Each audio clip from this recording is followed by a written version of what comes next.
Channel monetization అయిపోయింది, తర్వాత ఏంటి? ఇది చాలా సీరియస్ ఇష్యూ అనమాట. జనాలు ఏం చేస్తుంటారంటే 1000 సబ్స్క్రైబర్స్ 4000 అవర్స్ వచ్చినాయా, మానిటైజేషన్ అయిపోయిందా, చాలా హ్యాపీగా వీడియో పెడతారు, చాలా మంచిదే, అక్కడ వరకు మంచిదే. కాకపోతే మీరు ఆలోచించాల్సిన విషయం ఏంటంటే ఫస్ట్ నుంచి మీరు ఒక కమ్యూనిటీ బిల్డ్ చేయలేదు. అంటే మీరు మీ ఛానల్ని ఈ పర్పస్ కోసం వాడుతున్నారు అని చెప్పి మీరు మీ ఆడియన్స్కి చెప్పలేదు. ఏదో ర్యాండమ్గా ఒక వీడియో హిట్ అయింది, మీరు ఛానల్ మానిటైజ్ అయిపోయింది అనుకోండి. సో అలాంటప్పుడు ఏమవుతుందంటే మీరు ఆడియన్స్ని గ్రో చేసుకోలేదు కాబట్టి మీకు వచ్చి యాడ్స్ కూడా డిఫరెంట్గా వస్తుంటాయి అనమాట. అంటే చిన్న చిన్న యాడ్స్ ఏమున్నాయి అవి వస్తుంటాయి, కేటగిరీకి సంబంధించిన యాడ్స్ రావు, ర్యాండమ్ యాడ్స్ వస్తుంటాయి. అలాంటప్పుడు ఏమవుతుందంటే జనరల్గా నేను కొన్ని ఛానల్స్ చూసిన తర్వాత నేను లైవ్ ఎగ్జాంపుల్స్తో చెప్తున్నాను. ఒక 1000 వ్యూస్కి స్టార్టింగ్లో 40 రూపీస్ 50 రూపీస్ వస్తుంది అనమాట. 1000 వ్యూస్కి మీరు ఆలోచించండి. కొన్ని ఛానల్స్ ఉంటాయి, వారు మానిటైజేషన్ అయిన తర్వాత ప్రతి వీడియోకి ఒక 100 వ్యూస్, 200 వ్యూస్, 300 వ్యూస్, 400 వ్యూస్ అట్లా వస్తుంటాయి అనమాట. ఎందుకంటే వాళ్ళు ఏదో ఒక వీడియో వైరల్ అయింది కానీ దాని తర్వాత వాళ్ళకి వ్యూస్ రావట్లేదు. ఎందుకంటే వాళ్ళు ఒక కమ్యూనిటీ బిల్డ్ చేసుకోలేదు. నా సబ్స్క్రైబర్స్ వీళ్ళు అని చెప్పి వాళ్ళు ఫిక్స్ అవ్వకుండా ఏదో ర్యాండమ్గా వీడియోస్ చేశారనమాట. ఎందుకంటే డిఫరెంట్ పీపుల్ ఉంటారు, మీరు ఫిక్స్ అవ్వాలి, నా ఆడియన్స్ వీళ్ళు అని చెప్పి ఫిక్స్ అవ్వాలి. అలా అవ్వకుండా చేయడం వల్ల ఏమైందంటే మీ వీడియోస్ ఎవరికో ర్యాండమ్గా వెళ్ళినాయి.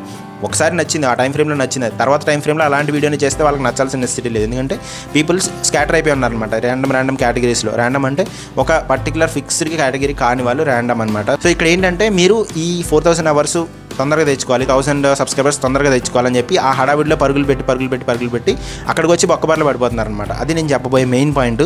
1000 వ్యూస్కి మనకి జస్ట్ 40 రూపీస్ లేకపోతే 50 రూపీస్ వస్తుంది అనుకోండి. మాక్సిమం $1 మనకి యావరేజ్ రేంజ్ తీసుకుంటే మాక్సిమం $1 అనమాట. మాక్సిమం వస్తే 80 రూపీస్ వస్తుంది. అన్లెస్ మీరు ఒక మంచి ఫ్యాషన్ కేటగిరీ ఛానల్ కానీ జనాలు మీ కంటెంట్ కోసం ఎగబడుతూ నెక్స్ట్ వీడియో ఎప్పుడు వస్తుంది అని మరీ ట్రెండింగ్ ఉంటే తప్ప మనకి ఆ మార్క్ అనేది దాటదు అనమాట. 80 రూపీస్ కానీ ఈ 90-80 రూపీస్ కన్నా దాటే అవకాశం అయితే లేదనమాట. సో అప్పుడు మీరు ఎన్ని వ్యూస్ తెచ్చుకోవాలి? మీరు అర్థం చేసుకోండి. ఓవరాల్గా ఒక నెలలో 10,000 వ్యూస్ వచ్చాయనుకోండి. సో 1000 వ్యూస్కి మనం ఎంత అనుకున్నాం? 50 రూపీస్ అనుకున్నాం యావరేజ్గా. సో 10,000 వ్యూస్ వస్తే మీకు 500 రూపీస్ మాత్రమే వస్తుంది అనమాట. సో మీరు అర్థం చేసుకోండి, 10,000 వ్యూస్ అంటే మీరు చాలా ఎక్కువ అనుకోవచ్చు, కాకపోతే మీకు వచ్చే రెవెన్యూ చాలా తక్కువ ఉంటుంది. అదే మీరు షార్ట్స్లో తీసుకున్నారనుకోండి, ఆ ఓవరాల్గా 10,000 వ్యూస్కి మీకు షార్ట్స్లో వచ్చేది 5 రూపీసో 10 రూపీసో మాత్రమే. సో ఓవరాల్గా మీరు అర్థం చేసుకోండి, మీకు షార్ట్స్లో ఒక నెలకి 10,000 వ్యూస్ వస్తే మీకు వచ్చేది 5 రూపీసో 10 రూపీసో. సో ఇప్పుడు మీరు ఆలోచించండి, $100 ఫిల్ అవ్వాలి అంటే 100 × 83 అంటే 8,300 రూపీస్, 8,300 రూపాయలు మీకు రావాలి అంటే ఎన్ని నెలలు పడుతుంది మీరు అర్థం చేసుకోండి. చాలామంది ఒక్క నెలలోనే మానిటైజ్ అయిపోయింది. అంటే వాళ్ళకి వాచ్ అవర్స్ కానీ లేకపోతే సబ్స్క్రైబర్స్ కానీ ఒక వీడియోతో ఫుల్ వైరల్గా వచ్చారు. దాని తర్వాత వాళ్ళకి ఫస్ట్ పేమెంట్ రావడానికి అంటే మనీ రావడానికి వాళ్ళకి పట్టిన టైం ఎంతో తెలుసా? 6 months పట్టిందనమాట. దాని తర్వాత ఏంటంటే వ్యూస్ రావట్లేదు, ఒక కేటగిరీలో చేయలేదు, వ్యూస్ రావట్లేదు. సో కేటగిరీ అనేది కమ్యూనిటీ అనేది మీరు జాగ్రత్తగా అబ్జర్వ్ చేయండి. ఒక కేటగిరీలో ఫిక్స్డ్ కేటగిరీలో చేస్తే మీకు ఒక కమ్యూనిటీ బిల్డ్ అవుతుంది అనమాట. అంటే మీ సబ్స్క్రైబర్స్ ఎవరు, వాళ్ళు మీకు రిటర్నింగ్ సబ్స్క్రైబర్స్ ఉంటారు, మళ్ళీ చూసే వాళ్ళు ఉంటారు. లేదా అదే కేటగిరీలో అదే కమ్యూనిటీలో వేరే సబ్స్క్రైబర్స్ కూడా కొత్తగా వచ్చి చూస్తూ ఉంటారు అనమాట. వ్యూవర్స్ అంటారు వాళ్ళని. సో వాళ్ళైనా సరే లేకపోతే న్యూ వాళ్ళైనా రికరింగ్ వాళ్ళైనా సరే వీళ్ళు ఏంటంటే మన కమ్యూనిటీలో ఉన్న వాళ్ళు, అంటే మనం ఏ కేటగిరీ చేస్తున్నామో ఆ కేటగిరీలో చేసేవాళ్ళు ముందుకెళ్ళడానికి స్కోప్ ఎక్కువ ఉంటుంది అనమాట. ఎక్కువ వ్యూస్ రావడానికి స్కోప్ ఎక్కువ ఉంటుంది. దాని తర్వాత ఆ కమ్యూనిటీ కాకుండా కొద్దిగా నెక్స్ట్ వాళ్ళు కూడా చూపిద్దామని యూట్యూబ్ అనుకుంటుంది అనమాట. మీరు అలా కాకుండా ర్యాండమ్గా చేస్తున్నారు అనుకోండి, ఎవరికి చూపించాలనేది యూట్యూబ్కి అర్థం కాదు. సో దాన్ని అల్గోరిథం అని మనం అనుకుంటున్నాము.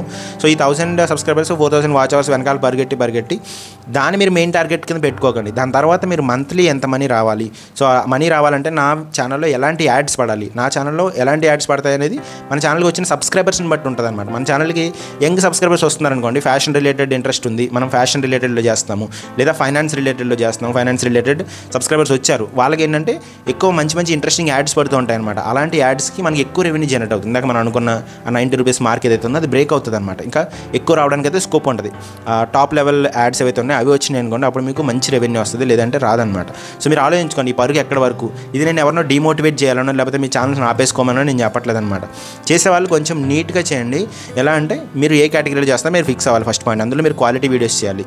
అండ్ ఈ ఛానల్లో యాడ్స్ వేయడానికి స్కోప్ ఉందా లేదా చూసుకోవాలి. మనం నార్మల్ కిచెన్ వ్లాగ్స్ అవి చేస్తాం అనుకోండి, ఎవరు ర్యాండమ్ చిన్న యాడ్స్ వస్తుంటాయి అనమాట. అలా కాకుండా ఒక కేటగిరీ చూస్ చేసుకుని మీకు ఏమొచ్చు ఆ కేటగిరీలో అని చెప్పి మీరు అనాలిసిస్ చేసుకొని ఆ కేటగిరీలో ఫ్యాషన్ వచ్చి అనుకోండి ఫ్యాషన్ రిలేటెడ్ చేయొచ్చు, లేదా ఎడ్యుకేషన్ వచ్చి అనుకోండి ఎడ్యుకేషన్ రిలేటెడ్ ఏదైనా చేయొచ్చు.